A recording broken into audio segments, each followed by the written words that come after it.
I am not Dorian Nakamoto. October 31, 2008. Bitcoin, a peer-to-peer electronic cash system. We have proposed a system for electronic transactions without relying on trust. We started with the usual framework of coins made from digital signatures, which provides strong control of ownership, but is incomplete without a way to prevent double spending. To solve this, we proposed a peer-to-peer network using proof of work to record a public history of transactions that quickly becomes computationally impractical for an attacker to change if honest nodes control a majority of CPU power. The Times, January 3, 2009. Chancellor on brink of second bailout for banks. February 11, 2009. Bitcoin open source implementation of P2P currency. I've developed a new open source P2P e-cash system called Bitcoin. It's completely decentralized, with no central server or trusted parties, because everything is based on crypto proof instead of trust. Give it a try, or take a look at the screenshots and design paper. Download Bitcoin v0.1. The root problem with conventional currency is all the trust that's required to make it work.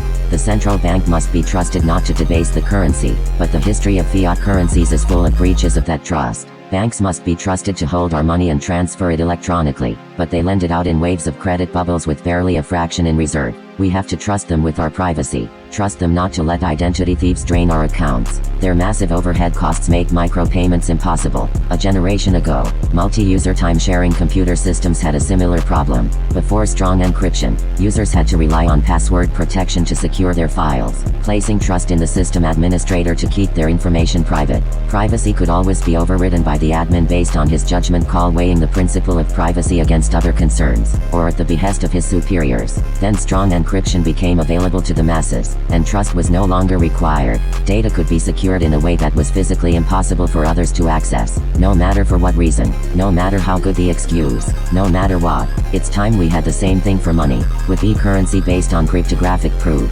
without the need to trust a third-party middleman. Money can be secure and transactions effortless. One of the fundamental building blocks for such a system is digital signatures. A digital coin contains the public key of its owner. To transfer it, the owner signs the coin together with the public key of the next owner. Anyone can check the signatures to verify the chain of ownership. It works well to secure ownership, but leaves one big problem unsolved: double spending. Any owner could try to respend an already spent coin by signing it again to another owner. The usual solution is for a trusted company with a central database to check for double spending, but that just gets back to the trust model. In its central position, the company can override the users, and the fees needed to support the company make micropayments impractical. Bitcoin's solution is to use a peer-to-peer network to check for double spending. In a nutshell, the network works like a distributed timestamp server, stamping the first transaction to spend a coin. It takes advantage of the nature of information being easy to spread but hard to stifle. For details on how it works, see the design paper at Bitcoin PDF. The result is a distributed system with no single point of failure. Users hold the crypto keys to their own money and transact directly with each other, with the help of the P2P network to check for double spending. November 22, 2009. Regarding Bitcoin maturation, it's important to have network connectivity while you're trying to generate a coin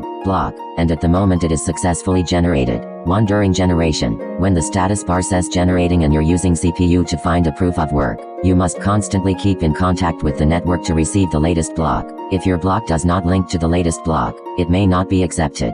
2. When you successfully generate a block, it is immediately broadcast to the network. Other nodes must receive it and link to it for it to be accepted as the new latest block. Think of it as a cooperative effort to make a chain. When you add a link, you must first find the current end of the chain. If you were to locate the last link, then go off for an hour and forge your link. Come back and link it to the link that was the end an hour ago. Others may have added several links since then, and they're not going to want to use your link that now branches off the middle. After a block is created, the maturation time of 120 blocks is to make absolutely sure the block is part of the main chain before it can be spent. Your node isn't doing anything with the block during that time, just waiting for other blocks to be added after yours. You don't have to be online during that time. January 29, 2010. Regarding a noob's test, anyone want to buy a picture for $1? The recommended ways to do a payment for an order. 1. The merchant has a static IP. The customer sends to it with a comment. 2. The merchant creates a new Bitcoin address, gives it to the customer. The customer sends to that address.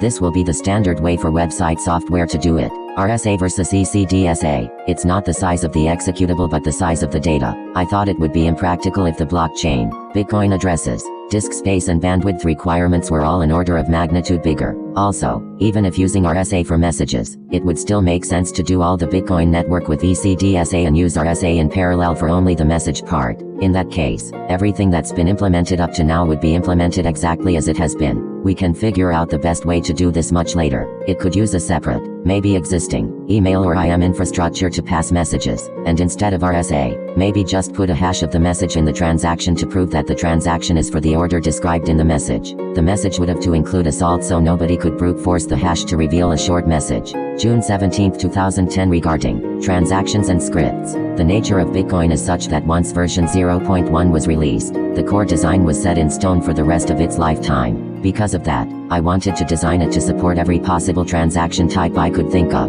The problem was, each thing required special support code and data fields whether it was used or not, and only covered one special case at a time. It would have been an explosion of special cases. The solution was script, which generalizes the problem so transacting parties can describe their transaction as a predicate that the node network evaluates. The nodes only need to understand the transaction to the extent of evaluating whether the sender's conditions are met. The script is actually a predicate. It's just an equation that evaluates to true or false. Predicate is a long and unfamiliar word, so I called it script. The receiver of a payment does a template match on the script. Currently, receivers only accept two templates: direct payment and Bitcoin address. Future versions can add templates for more transaction types, and nodes running that version or higher will be able to receive them. All versions of nodes in the network can verify and process any new transactions into blocks, even though they may not know how to read them. The design supports a tremendous variety of possible transaction types that I designed years ago: escrow transactions, bonded contracts, third-party arbitration, multi-party signature, etc. If Bitcoin catches on in a big way, these are things we'll want to explore in the future, but they all had to be designed at the beginning to make sure they would be possible later. I don't believe a second compatible implementation of Bitcoin will ever be a good idea. So much of the design depends on all nodes getting exactly identical results in lockstep that a second implementation would be a menace to the network. The MIT license is compatible with all other licenses and commercial uses, so there is no need to rewrite it from a licensing standpoint. July 8, 2010 regarding anonymity. It's hard to imagine the internet getting segmented airtight. It would have to be a country deliberately and totally cutting itself off from the rest of the world. Any node with access to both sides would automatically flow the blockchain over, such as someone getting around the blockade with a dial-up modem or sat phone. It would only take one node to do it. Anyone who wants to keep doing business would be motivated. If the network is segmented and then recombines, any transactions in the shorter fork that were not also in the longer fork are released into the transaction pool again and are eligible to get into future blocks. Their number of confirmations would start over. If anyone took advantage of the segmentation to double spend, such that there are different spends of the same money on each side, then the double spends in the shorter fork lose out and go to zero unconfirmed and stay that way. It wouldn't be easy to take advantage of the segmentation to double spend. If it's impossible to communicate from one side to the other, how are you going to put a spend on each side? If there is a way, then probably someone else is also using it to flow the blockchain over. You would usually know whether you're in the smaller segment. For example, if your country cuts itself off from the rest of the world is the larger segment. If you're in the smaller segment, you should assume nothing is confirmed. July 9, 2010 regarding BTC vulnerability. When someone tries to buy all the world's supply of a scarce asset, the more they buy the higher the price goes. At some point, it gets too expensive for them to buy anymore. It's great for the people who owned it beforehand because they get to sell it to the corner at crazy high prices. As the price keeps going up and up, some people keep holding out for yet higher prices and refuse to sell. The Hunt brothers famously bankrupted themselves trying to corner the silver market in 1979. Brothers Nelson Bunker Hunt and Herbert Hunt attempted to corner the world's silver markets in the late 1970s and early 1980s, at one stage holding the rights to more than half of the world's deliverable silver. During Hunt's accumulation of the precious metal, silver prices rose from $11 an ounce in September 1979 to nearly $50 an ounce in January 1980. Silver prices ultimately collapsed to below $11 an ounce 2 months later, much of the fall on a single day now known as Silver Thursday, due to changes made to exchange rules regarding the purchase of commodities on margin. December 5, 2010 regarding WikiLeaks contact info. Don't bring it on. The project needs to grow gradually so the software can be strengthened along the way. I make this appeal to WikiLeaks not to try to use Bitcoin. Bitcoin is a small beta community in its infancy. You would not stand to get more than pocket change, and the heat you would bring would likely destroy us at this stage. December 11, 2010 regarding PC World article on Bitcoin. It would have been nice to get this attention in any other context. WikiLeaks has kicked the hornet's nest, and the swarm is headed towards us.